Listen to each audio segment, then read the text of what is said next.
Most bankers aren't ready to help you until after their third cup of coffee. But with Central National Bank's after-hours service, you don't have to wait for the bank lobby to open to get help.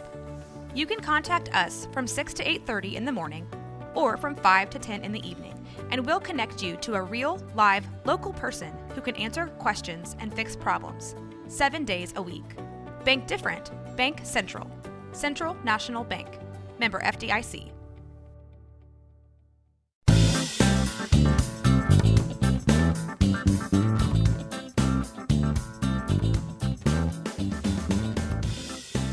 Welcome to the Blazers Edge podcast. I'm Tara, and today Joe is out, but I have two special guests that I can't wait to talk to today.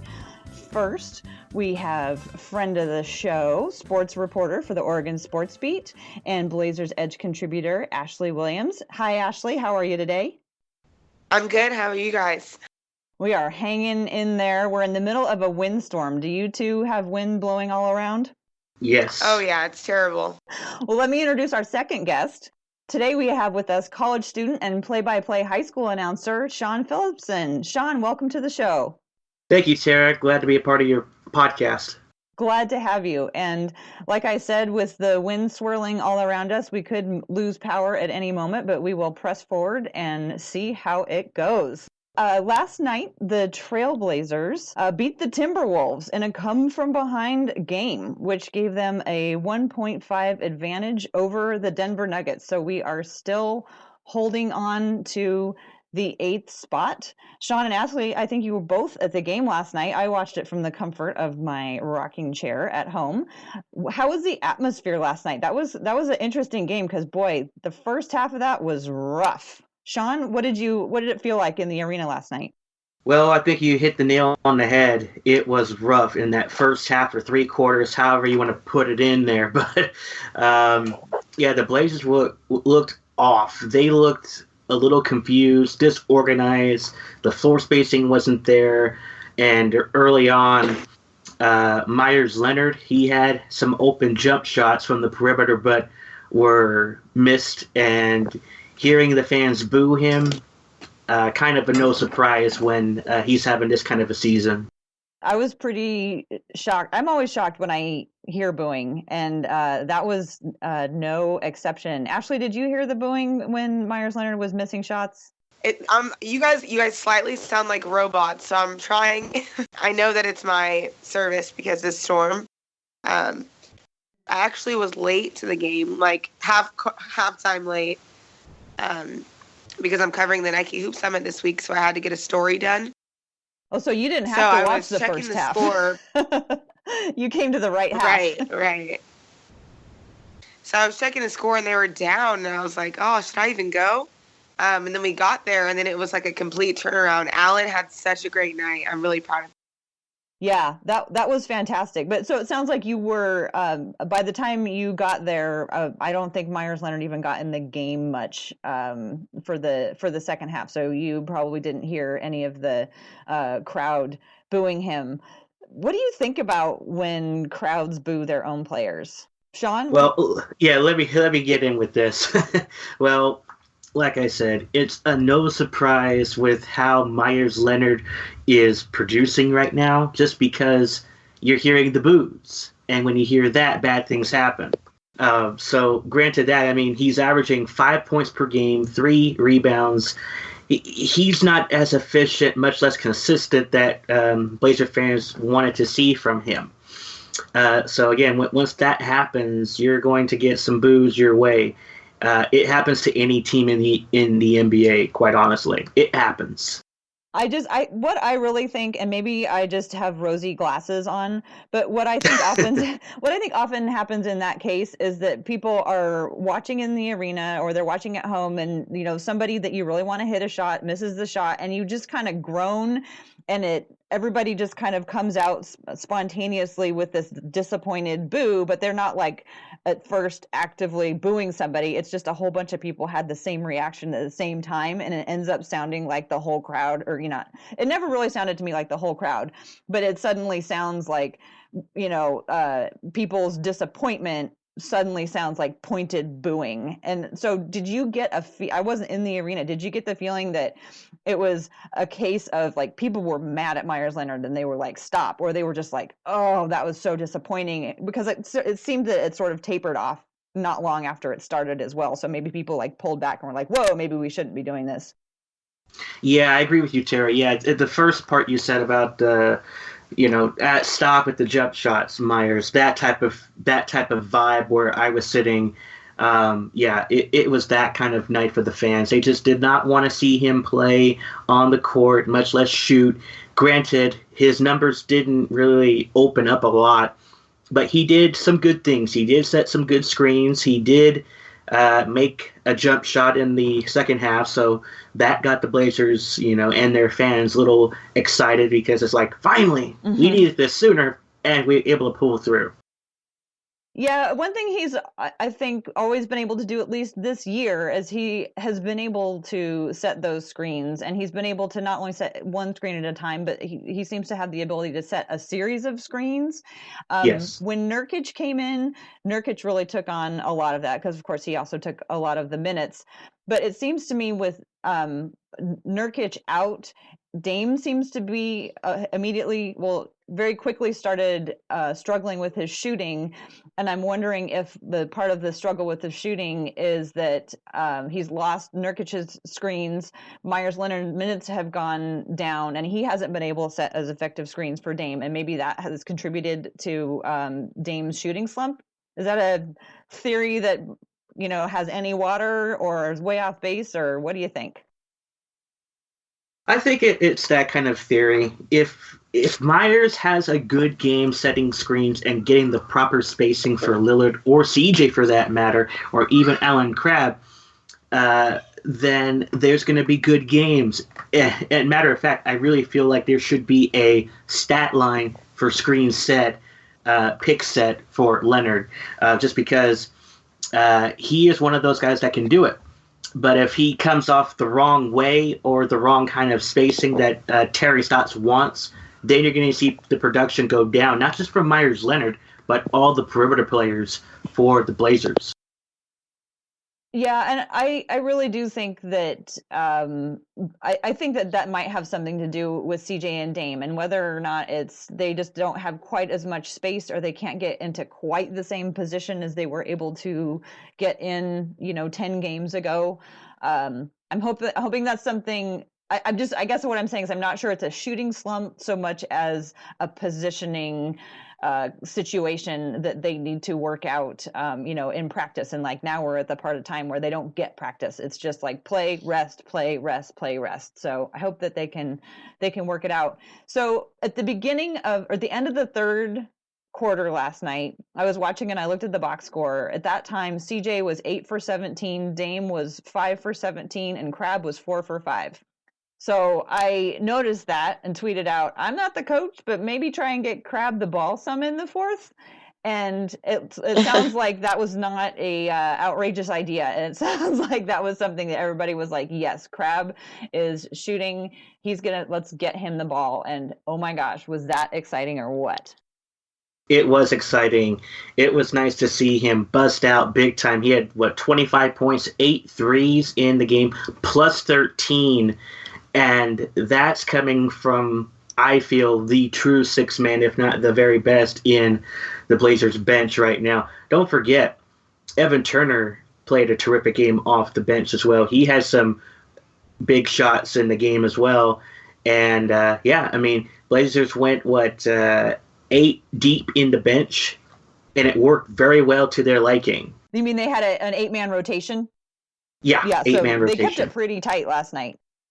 Yeah, Crabbe getting most of the bench minutes with 32. But overall, I thought the Blazers looked pretty good in the game, especially in that fourth quarter where they clamped down on Minnesota, not allowing Karl Anthony Towns or Wiggins to start heating up, which in that first half, it was just a flat-out brutal first half. Yeah, he had a great game individually, but unfortunately, Blazers came out on top and got the W. Every time I look at the screen, I just saw these bright green shoes, and I was just like, I am so tired of looking at those bright green shoes that Andrew Wiggins wears. I feel like I'm going to dream about them for the next month and a half. I know. I mean, he's not a Boston Celtic #1. I guess it's part of his fashion statement or something. I'm pretty sure that there is a story behind it, but I don't remember what it is because I thought about it the last time we played them. I was like, why is he wearing green shoes? Because it was right around when the Ducks were in the Final Four, and I was like, oh, is he a Duck? Yes. I personally like the shoes. They just draw my eye, and I can't look at anything else. Maybe he's doing that on purpose, trying to distract everybody. I mean, I was a little distracted. It worked. So, a question you brought up that Sean, that Crab has been playing a nice 6-man role this year, and that kind of brings up one of my questions: is who is the 6th man on this team? Because we have several guys, I think, who could.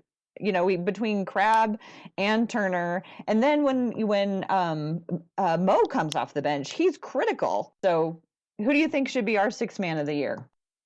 Well, I don't think there's any question. I think Alan Crabb should be the 6th man for the Trailblazers this year. Granted, yes, Blazers overpaid him a little bit. I think he's worth every cent of it. Yes, he had some early holes early in the year, just trying to find his groove playing with Turner, who I thought early on was going to be the 6th man because he can play both ends of the floor pretty well, a better defender than Crab. But I feel for more of an offensive threat, being able to hit the three consistently, Crab has shown that he is not afraid to take shots. And I'm hoping for next year, and I'm just saying for the future, that he continues to improve and not hesitate. He's probably the only guy off the bench that doesn't hesitate on a shot. He'll take it and make it 9 times out of 10. Yeah. 9 times out of 10, but a lot, definitely. You get my point. Yeah, but I agree. I would say he doesn't hesitate 9 times out of 10. But I think it's important what you bring up about hesitation, because here's what I think I've seen happening with the team this year is when they come out and they start right off and get immediately either behind or confused, or the defense doesn't click right from the beginning of the game, I find that makes them hesitate on offense. And I have no statistics to back that up. Nothing to prove that. It's just something that I have picked up on in my own mind throughout the year, that if they aren't clicking immediately on defense, it makes them start to hesitate on offense, where they'll pass up shots. They'll make the extra pass, but and I know sometimes it's important to take the extra pass, but I also know that sometimes you have somebody who can hit shots, but he passes it to somebody else who's not in a great position. What do you think about that theory? I agree with you on that theory, Tara. One of the key guys that often hesitates one too many times, and God bless Mike Rice if he was still around with us, because I know he would cringe so much. But Myers Leonard, I mean, I get it that the Blazers are an unselfish team. That's their identity when they're passing the ball. They want to make the right pass, but you need to be able to be a little selfish to make the open shot. If there's nobody well within 5 or 10 feet of you, you got to shoot. Don't pass it up to Lillard or McCollum. You shoot the ball. And that's what gets me with the Trailblazers in games some occasions. The inconsistency, the hesitation, it's not good. And that gets Terry Stotts, the head coach, upset. The lack of focus, the mentality of this team, it's so up and down. It's so streaky that it's not going through a straight line. It's not consistent. Definitely feels like a roller coaster in a lot of ways. Yes. Ashley, 6th man for the Blazers. Who do you think? Do you agree that it's Alan Crabb? I can agree that it's Alan. If there was anyone that I would throw in there to maybe toss it up, I could kind of argue Mo. Mm-hmm. But at this point, I think it's okay to say that it's Alan as well. You know, I actually lean towards Mo in some ways as well, and here's why. I think that one of the things that gets them back in focus and makes them stop hesitating and gives them the confidence they need for their offense to come back is somebody who comes in with just pure hustle on defense. And then I think what happens a lot is, again, they get they get in their heads when their defense doesn't come out strong. That affects their offense, and then it takes somebody to come in and go, okay, I am going to hustle, and get this team back in it. And I think that's often Mo, whether or not it's a key rebound, whether or not it's a steal. I think his effort often when he enters the game is often will turn the tide of the Blazers, like not being so worried about trying to focus anymore, because suddenly they get dialed in and they're no longer thinking, they're just reacting in their playing. So, I think that Crabbe comes in, and when he's on, he gives them instant offense, and that's great. But I think in my book, I would vote for Mo just because of that extra little bit of effort that's contagious when he comes in sometimes. I'll also add in there, Tara, for Mo Harkless. Yes, you bring up very good points with him. He's also, as you're saying, he's that hustle guy. He comes and plays off the bench, or you can start him. Right. It does not matter how you put him in. He can just fit. Mm-hmm. And he fits with the team's core, its values very well. That way, you don't have the indecisiveness that this team has, and Harkless can just put it on the floor, take it to the basket, and occasionally make the outside shot. Yeah, and you bring up a good point that especially with this team, it's kind of hard to identify a six-man just because our rotation has been so different during different times of the year. And, if you look at six-man in terms of minutes played rather than who actually starts, that could be another way to look at it, because somebody like Noah Vonleh, he clearly starts. He still doesn't play, as many minutes as the rest of the starters. Right. He as well. Like last night, I thought in last night's game against the Timberwolves, it was Noah going to the floor. That's a lot of man to jump to the floor to be hustling after plays. And I thought it was his play, I think it was either the end of the third or at the beginning of the fourth, that really brought everybody back into focus. And we're like, okay, we can do this. We can win this. So I thought Vonleh had a good, was that spark for them last night. Vonleh had a lob to the basket on that first play, which really got the crowd going a little bit. Oh, the very first play of the game? Yeah. I missed that because I was watching that TNT thing, and we were watching free throws for like 15 minutes before they switched it over. But I did see it in the replay, and that did look awesome.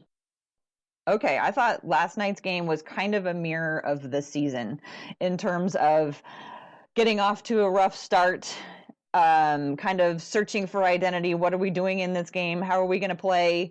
And then putting it all together at the end, and then finally looking like we're clicking for the most part at the end. So we're just, unbelievably, we are just a couple games away from the end of the regular season.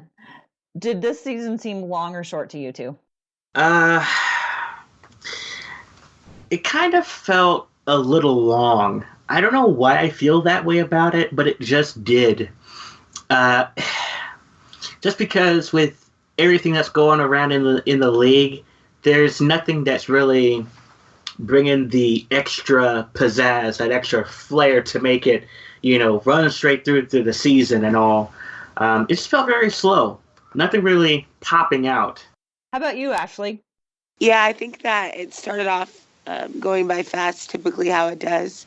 Then it kind of lagged for me. Like, it was like, you never want basketball season to end, but it was kind of, another game. And then, of course, now, we have a couple more games left, so it flew by at this point. But I think that it had a long pause in the middle for me. Right. I think, to me, that long pause was when the Blazers were really struggling. That made that middle part of the season, December, January, that seemed like pretty long. And it also seemed like there was a lot of time off in between games, and it just seemed like this season we got plenty of time to get it back together. Let's do this. Okay, maybe not this game, next game, and then the next game would happen and be like, okay, maybe not this game, maybe next time, next game. And that just seemed to drag it out a little bit in the middle. But then, of course, we start hitting on all cylinders. We get Nurkic, things change. I finally realized what a rim protecting center looks like, because I could never picture it in my own mind because I hadn't seen one. And then, of course, things pick up steam. Blazers are doing great. And now that Nurkic is out, it seems like it's going by even faster, and every moment is more important. Now, when you looked at what you thought about the Blazers at the beginning of the season versus the end of the season, what surprised y'all the most? Ashley, you can go first on this.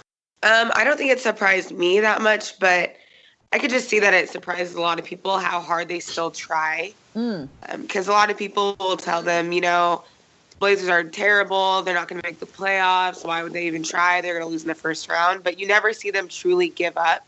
And you haven't seen anyone turn their backs on each other. Or, you don't hear about crazy fights in the locker room or drama within the team. So I think it might have surprised a lot of people that they still care.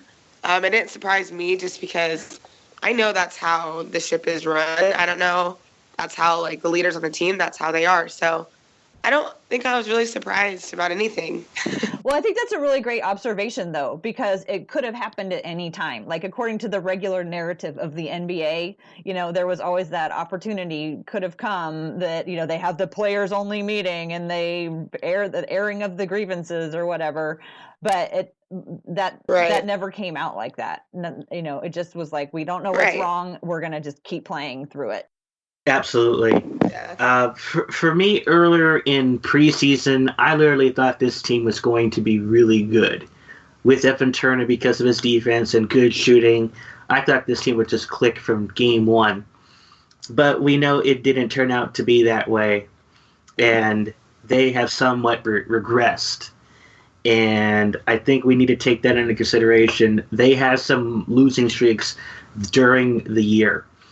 And there were some heartbreakers that they probably should have won and did not win.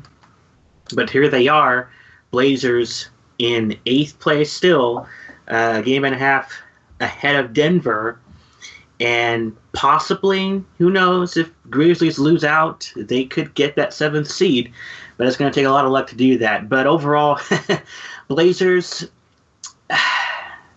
it's a little indecisive. I'm very surprised with what they've done, but at the same time, I'm not because of where we're at right now. But there's not been one time this year that I would say the Blazers would be quitters. Yes, they have lack of inconsistency, but they don't quit. And that's what I admire greatly of the Blazers. So what about individual players? Were there any individual players that surprised y'all this year?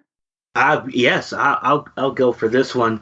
I'm going to put it on the book with the acquire of Yusuf Nurkic, just because I didn't know what he was going to bring. He was basically, to me, a prospect coming from the Mason Plumlee trade that shipped him to Denver, and I didn't know how well he would play. I tuned in to the last bit of the overtime game, I think it was against Philadelphia, and he had a big-time game, and seeing the highlights of what Nurkic did, it mind-boggled me. I mean, I feel that man has really surprised a lot of people and has earned himself a lot of respect and love from the Trailblazers fans and the organization. Yeah, I like how you put it that you really looked at him as a prospect. That's that hits the nail on the head of how I was thinking of him. I thought he was, I thought the draft pick was awesome and that this guy had some potential, but I wasn't prepared to see the immediate impact that he had on the team. How about you, Ashley? A player that surprised you this year? Yeah, I would say. I mean, I know it's pretty late just because we got him so late, but Nurkic, he made an immediate impact. And I was surprised just because, you never know what you're going to get. You don't know what to expect, especially with a player like him. He's young. You don't really have much on him. So for him to come to Portland and just be so happy but hungry to play. And I mean, obviously Rip City fans, they love Blazers. They embrace everybody. They give everyone a chance. So I think that was really good for him because I think that's all he needed. Mm-hmm. All he needed was the chance and the minutes and a place where he could get a fresh start. And the support, I think. Okay. From not only from his teammates, from the organization, but from the fans. I mean, it does matter to them. Keep in mind that Nurkic was starting early for Denver this year until he was delegated to the bench as Nikola Jokic, who, to all people, has had a great year all the way around. Nurkic needed to come to a different team, and Portland was the best place. And while some fans were a bit salty, if I'm appropriate with that, to see Plumlee go, I think it was the best move Neil O'Shea did this year to hopefully have Portland being in contention for a postseason berth. Without that trade, Portland would be bottom feeders in the Western Conference, in my opinion. Yeah, I really want to know if, and there's no way of knowing, but I really want to know if the front office was expecting the immediate impact, like that Nurkic. I mean, obviously they thought that they were going to get a good player, but I wonder if they were like sitting there going, "I told you so," to all the fans, because he really did make it. And I think to your point, Ashley, about the fans embracing him. Yeah, I see what you mean. When someone kind of falls out of favor, it's like, it's hard to get it back. And sometimes just a change of scenery is what you need. And we were there to be like, hey, we know, things didn't work out. Yeah. Things weren't going great in Denver. So we are going to give you everything we got. We're going to put everything we got behind you to give you all the faith behind you that we can. And also coming to a team with somebody like Damian Lillard on it, I think was really great for him, because one of the things about Denver, I think there's a lot of potential at Denver, but I don't really feel like they have an identity yet. And we have a really strong identity as, a team that's built around CJ and Dame. Dame is the leader. He's like he's the guy on the team. But not only is he the player, but he's also, the person who provides that extra moral support, who provides grounding, who's there for anybody for anything. And I think that was a really beneficial part of the move for Nurkic as well. I would be totally remiss, though, if I didn't talk about my player, who was the total surprise, and everyone thinks that this is an odd choice. But for me, Aminu has just been one of my favorite parts about this year, because I realized this. I love chaos, and Aminu is chaotic, but like not necessarily in a bad way. But when he gets the ball, nobody knows what is going to happen except for him, and he just goes with confidence back and forth, dribbling that ball all over the place. And I just love watching him, and every time the ball goes down for him, I'm so excited, because people just don't think it's going to happen. And so he's made it a really fun thing to watch. And I really do think, and this sounds like it's tongue in cheek, but I partly mean it, I really do think the other teams don't know what's going to happen either, and so they don't quite know how to defend him. And then when it comes to defense, he's had some really exceptional blocks, steals, things that were timed, and again, those momentum changers that get people going. So I've come to enjoy Aminu this year in a way that I was not expecting. I don't see any problem with Aminu. I mean, given the fact that he's got a unorthodox jump shot with a high arcing motion, it's like you hope in slow-mo it does go in. And he's been making the most of his opportunities all season, whether starting or coming off the bench. Playing center? He's up there. Yeah, he's having to play center on occasion, or power forward, even shooting forward.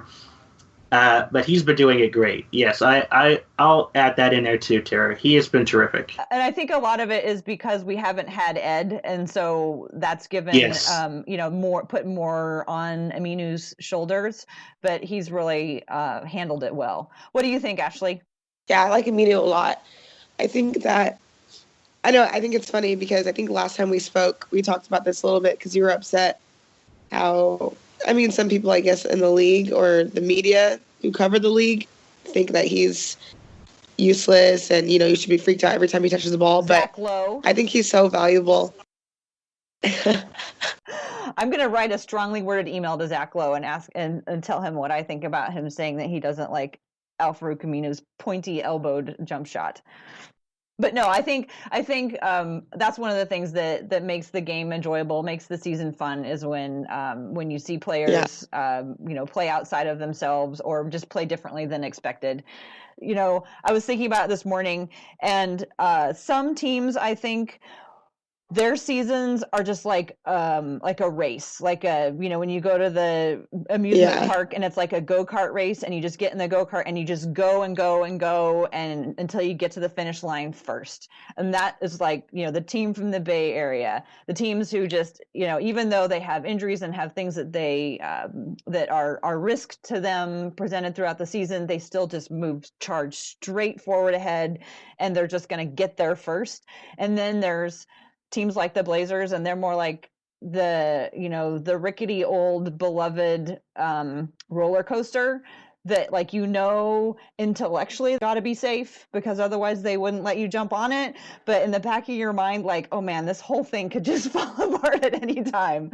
And that's kind of what I feel like watching the Blazers is. It's like, we love it, but we know we're going to be in for a ride. There's going to be ups and downs, and it's not going to be a matter of just making it to the finish line. It's going to be like surviving till the end. Yeah, I like that. Let's move on to let's look at the future. And the Blazers have 3 draft picks, and we just got done with the NCAA tournament. There were a lot of people playing in the NCAA tournament that the Blazers might have their eye on. But before players even go to college, we know that they're playing in high school. And there's several showcase games for high school players, and one of them that happens right here in Portland every year, the Nike Hoop Summit. So, Ashley, I know that you have been covering it this year, and I would love to hear about what you are learning about some of the players who are now high school seniors getting ready to go into college who are going to be playing in the Nike Hoop Summit game this year. Yeah. Well, this is my 3rd time covering this event, and it's one of my favorite events and the game. So basically, they practice all week. They play a game the end of the week. But the game is not even the best part. The best part is being at the practices, seeing these players, getting to know them, seeing how they work in that environment, but also speaking with them and just like getting to know them as people as well. So yeah, it's definitely my favorite event. It's been really fun this time around. And the game's actually tonight. It typically is on a Saturday afternoon before a Blazer game, but they decided to do it for a Friday night. So I'm excited to see the turnout tonight. For the players who come can you talk a little bit about what the format of the Hoop Summit is for people who don't know about it? Yeah, absolutely. So it's the USA Youth 19 Under team. So there's 12 players who are selected throughout the United States to represent the United States on this team. And a lot of them have been playing for a while. So they played on the 17s, the 15s. So they've been in the loop for a while. And then, of course, on the other side, it's the World Select team. And, it's players from all over the country. And this year, it's kind of funny. There's 5 Canadian players. I was like, wow, look at this Canadian pipeline.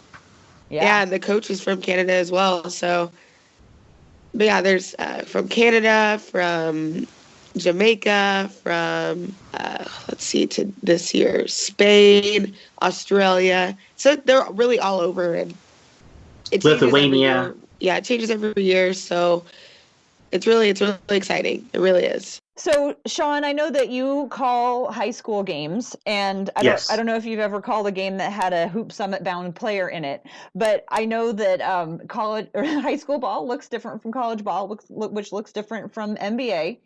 What should people watch for when they're watching high school games? How is watching a high school game different than watching one of the higher level games? Well, high school games aren't televised except if it's for the state championship. That's one. 2, in terms of the Hoop Summit overall, you have the dynamics between the American style game versus the international based type game. And this is where it intertwines itself. Yeah, you're saying the best high schoolers from one side, compete for a championship for pride and everything.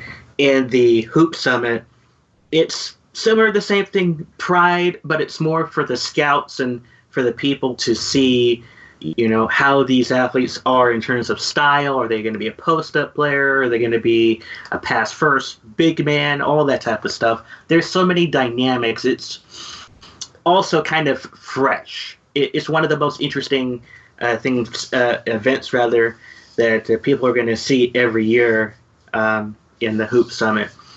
No doubt about it.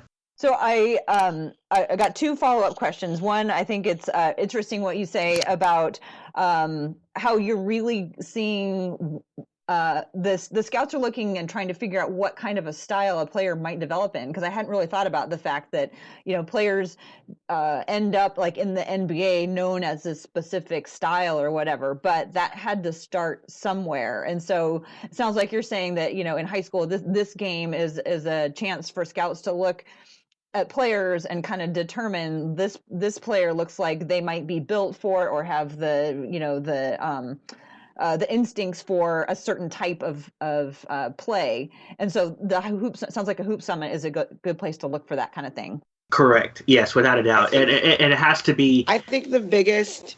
Oh, sorry.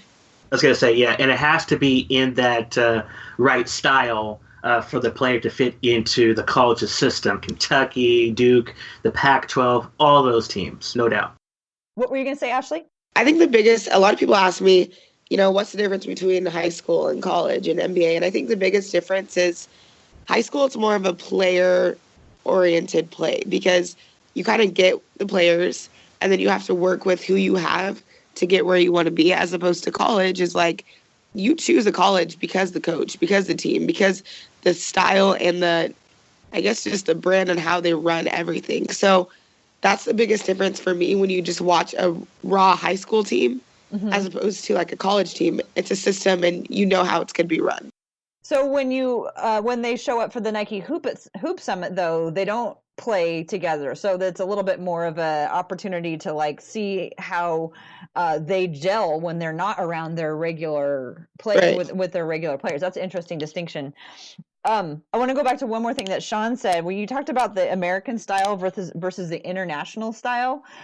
I don't really know that much about the difference between those two different styles. So what should I watch for? Well, for especially international, for what I watched in 2012, I believe, when I saw Sebastian Mohamed play and all those guys, granted they're USA, I get it, Wiggins and stuff, look for something that you don't see in American ball. And that's kind of like the flashiness, the passing for the point guards. They aren't the standard prototype American where they just, bounce past a ball and that type of stuff. They take a little bit more flair into the game. That's my take on it. Like Ricky Rubio, of all people, he's not there just to, dribble a ball and bass. He likes to have a little bit of flair in there. And for the big man in the post, the centers or power forwards, look for them to spark up a variety of moves to elude the defenders in the paint, whether it be a fake with the right hand here or anything like that. It's very interesting to see the international players play in a unique way in their native land than it is in America. Interesting. So there might be a little bit of flair to the international style. Yes. So I was looking at the alumni for the Nike Hoop Summit, and it looks like, and this is just, these are going to be the best of the best at the Hoop Summit. So if anyone's like on the fence about whether or not to go, these are going to be the top of, the top of their class. And 189 former USA and World Select team members have been drafted by NBA teams. There were 11 players alone in the 2016 draft and 13 players in 2015. 10 Hoop Summit alumni have been chosen number one. So likely, well, I don't know. Is there anybody on, well, I guess, we're looking at high school players. So then they're going to have to the American teams will still have to go on and play 1 year. So it'll be 1 year more removed before they go into the draft. So, but yeah, 10 Hoop Summit alumni have been chosen number one. Yeah, for the USA team. But then the world team, some of these guys are going to be in the draft this year. Oh, true. Do you know any for sure yet, or are they able to say for sure yet on the world team? Are they? Well, you automatically know because some of them have already been playing professional overseas. So once you play professional overseas, you can't play NCAA. Okay. So some of them they might just continue to play that 1 more year, or some of them will declare for the draft. There's actually one guy, Isaiah Hermestein, and he's, I wouldn't say projected, but he's projected to be taken by the Blazers. So he had a lot of interest. Isaiah Hermestein. Do you know where he's from? Is he from Germany or somewhere in Europe? Yeah. Okay. He's from Germany. It's interesting because he actually was born in Eugene. So he's like a hometown boy. His dad played for University of Oregon. That's why. Well, I'm going to go look him up. He's 7'1", almost 250. Holy Moses. Yep. So we'll watch for him. He was an interesting one. He had a lot of buzz around him. No, Ashley, you got to talk to some of the players as they were practicing and stuff leading up to the game. Who were some of the other players that you talked to, or who were some of the players that you talked to?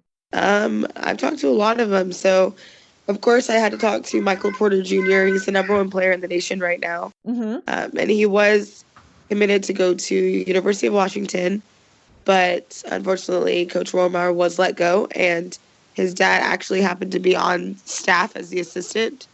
So they granted his release, and now he's actually going to Missouri. And I believe he's originally from Missouri. Is that right? He's from the Midwest. Yeah. Right? He moved to Washington for a year and is going right back. Mm-hmm. Now, was he a senior this year? Yeah, he was a senior because he's going to Missouri next year. Is that correct? Yeah. In order for you to be on the USA team, you have to be a senior. Oh, okay. Who else did I speak to? I mean, it's been everyone. One that I was really impressed with was Troy Brown Jr.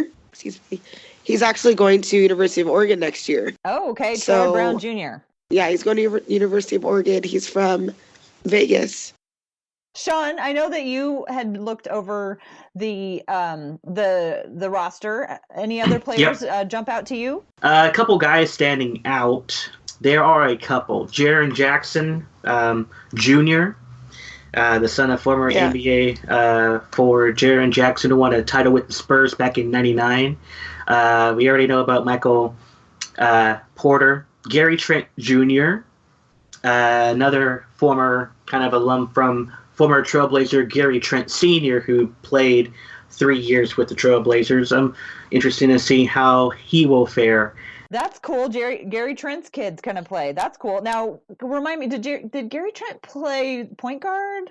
Do I have that right? He played mainly shooting guard, a hybrid of power forward as well. Okay, and what does his son play? Yeah. He plays guard. He's 6'6", listed 205. Gary's a guard. He's a really good shooter. Really good shooter. Oh, nice. Yeah, he's going to Duke. Yesterday when I was walking into the gym, it was raining, so I'm trying to, hustle, get inside. And there's this, really tall guy walking next to me. And he's like, "Are you from here?" Because I knew my way around. And I was like, yeah. Are you just visiting? He's like, "Well, I used to live here back in a couple of years ago." And I was like, "Oh, why'd you move away?" He's like, "Oh, I was just working here." I was like, "Interesting, And he's like, "Yeah, my son's actually here playing. It's Jaren Jack." How funny. I was like, I feel dumb. I know who you are. So you were talking to Jaren Jackson Sr.? Yeah.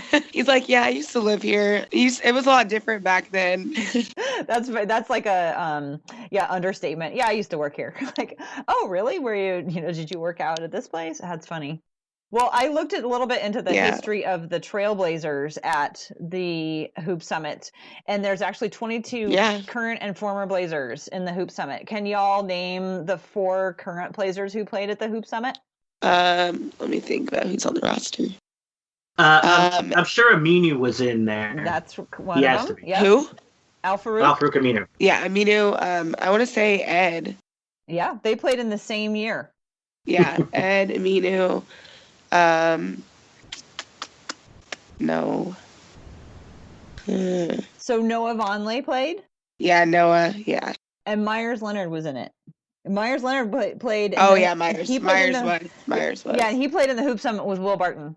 So they knew each other from the Hoop Summit, and so did Aminu and Davis. I know one of the things that I think is so interesting about the NBA right now that's relevant to the Hoop Summit is, sometimes you hear players who were around the league 20 years ago, 30 years ago, they complain about how all the players are friends now and how they all get along and everything. Yeah.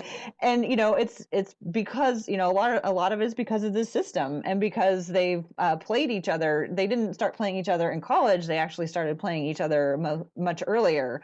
And so now we have like a whole generation of players who are likely to have met each other multiple times on their way to the NBA. So like, why not have them be friends as well as competitors? It's like, I don't think those two things are mutually exclusive. Right. Well, yeah, and you just see it. Like I said, a lot of them have been playing together for a long time. And even the world guys, a lot of them play in the U.S. now at U.S. high schools. Mm-hmm. So it's so closely knit, and it's way closer than you think, because you see the chemistry between the team, especially the U.S. team. You just see the chemistry. They're laughing, they're joking, Mm-hmm. they're having a good time. But it's like they've played together before, and they're going to see each other next year. Mm-hmm. A lot of these guys are going to play together or play against each other. Mm-hmm. So, well, and they'll probably even see each other later on this spring, because aren't there a couple more other big name or big high school player showcases that happen? There's the Jordan Brand game. Has that already happened, or is that yeah, we later? still have the Jordan Brand Classic. Mm-hmm. A lot of these same guys will be selected for that. So I had a quick couple of random observations about the history of Trailblazers or former Trailblazers in the Hoop Summit. There's a former Trailblazer who holds the records for the most steals in the game for a world team player. So who do you think that might be? In 2007. So in 2007, this former Blazer holds the record for the most steals in the game for a world team player with 4 steals. So your clues are a world team player, and he played in 2007. Sean, do you have a guess? Oh, I've got man. nothing. You said 2007. Yeah. Okay. World team player. World team. Yeah. Well, somebody we recently saw departed, go to, I'm sure. Yeah, recently went to a different team in the last 2 years. All right, I'm pretty sure he's pretty long, pretty lanky. Mm-hmm. And I think he was drafted by Portland probably the next year or two. Mm-hmm. Would it be Batum? You got it. Yep, he made 4 steals. He holds the record for world team player with 4 steals. Nicholas Batum in 2007. Let's see. Anybody want to take a guess at who some of the other players were who are not Blazers anymore, but who played in the Hoop Summit? Who are not Blazers? Well, or no longer Blazers. No longer Blazers. Okay. Well, I can go back to 2000. There are 2 former Blazers who primarily played in the Jail Blazer era. Can you name the 2? In which game? Which year did they play? 2000. Let's see. I think Zach Randolph was one of them. Correct. But was Bonzi around that time? No, he was in the league. Oh, he was already playing at that time. Okay. Yeah. I don't know who the other one is. He's very controversial. Not to the point of Rasheed, but... Oh, I was going to say, I didn't think Rasheed played in that. No. Okay, give me some more hints. He's a forward. Shooting forward. He was drafted by the Clippers. Drafted by the Clippers. I don't know. What did you say? I said this player, along with Randolph, played in the year 2000 in the Nike Hoop Summit. Randolph was one former Blazer. The other Darius was drafted. Miles. That is right, Miles. He also played. Yeah. I have to admit, I looked that one up. I got Randolph had 24 but points. I didn't get Darius Miles. Yep. Randolph had 24 points, and Miles had 15. Wow. Who had 20? Randolph had 24 points? Yeah, 24 points. He shot 11 for 17 from the field. That's 8 good. rebounds. So of the current Blazers who played in the Hoop Summit, the high scorer was Al Farouk Aminu. He played 19 minutes. He had 10 points, 5 rebounds, 3 assists, 3 turnovers, 1 block, and 1 steal. He had quite a night. He was very active in his 19 minutes. Noah played 9 minutes, Yeah. no points, 1 rebound, 1 assist. Myers played 8 minutes, 3 points, 1 block. And Ed Davis played 15 minutes, 4 points, 5 rebounds. Yeah. Of the existing Blazers, Al Farouk was the busiest. I'm not surprised at the turnovers from Aminu. I will say that. Yeah. Well, he takes chances. Well, anything else you want to add about the Hoop Summit before we sign off? I would say, honestly, the best part of it so far was the U.S. team. They always scrimmage like a kind of put together team of local people, former players. Oh, really? And yesterday, Steve Blake was playing in it, and I was so impressed / missed him / we should sign him. So he's back in town, and he played looked in this great. game. How fun. Anybody else you can remember who was there in that game? Steve Blake, he was, obviously the biggest name one. Brandon Roy was in the gym watching because 2 of his players were playing, Oh, cool. Let me think. Just local guys. Kamaka Hepa, he plays for Jefferson High School. Elijah Gonzalez, he was there. Roberto Gittins, just a bunch of local guys. It was really awesome to see. That's one of the best practices. It's so packed. Mm-hmm. That sounds neat. So, it sounds like the Hoop Summit is really a summit. And when you want to talk about, like, it goes days long, there's lots of activities besides just the game. It's not just a game. It's about more than, just the 40 minutes that they play on the court. Is that correct? Yeah. Well, I want to thank you two for holding the fort down with me today in the absence of Jo. She will be back soon, but it is great to talk to the two of you. I appreciate all of the thoughts, insights, and inside stories that you brought today. Anybody want to add anything about the Blazers right now, or should we go ahead and just do how people can find you and social media and find your work? I'll close things off, Tara, with the fact that with 3 games left in the regular season, Portland will make the playoffs. You're putting it out there that the Blazers are going to make it. Yes, they will make the 8th seed. I really don't see Memphis losing any games going forward upcoming. I'd be shocked if they lose all 3 just so Portland can take the 7th seed and face the Spurs instead of the Warriors. Yeah. How about you, Ashley? Do you think the Blazers are going to make it? They're going to hold on? Yeah, I think the Blazers will make the playoffs. I don't see why they wouldn't. And they're playing so well right now. People are skeptical about them making the playoffs and losing out or whatever. But it's fun. You know what I mean? This is why they play. This is why we watch. So I hope they do make the playoffs, and I'll be right there at the game. Awesome. Well, you two have convinced me that they will make the playoffs. I really don't know, and I don't think my heart can really stand it if I rely on it too much. But really, I just want more basketball. I'm not ready for the season to be over. And to me, it all comes down to we could possibly have at least 4 more games. So I'm excited about that. Yeah. Well, once again, thanks you both for joining me. Can you tell people how they can where they can find your stuff? Yeah, follow me on Twitter at TheRealSLP on Twitter. That's all you can do. All right, thanks. Ashley? I have Twitter, Instagram, YouTube channel, Twitter at Williams Ashton. If you want to find my work, you can always look on YouTube, Ashley Williams as well. I've been watching those videos that you produced from the Hoop Summit. They're really great, so I recommend people go check them out. And you can find me on Twitter at TCBBiggs under Team Mom. And you can also, if you like this podcast, you can subscribe on Stitcher or iTunes, or you can find us on blazersedge.com, which is full of all kinds of up-to-date news and analysis about the Portland Trailblazers. So thanks a lot for joining us, and we'll talk to you later.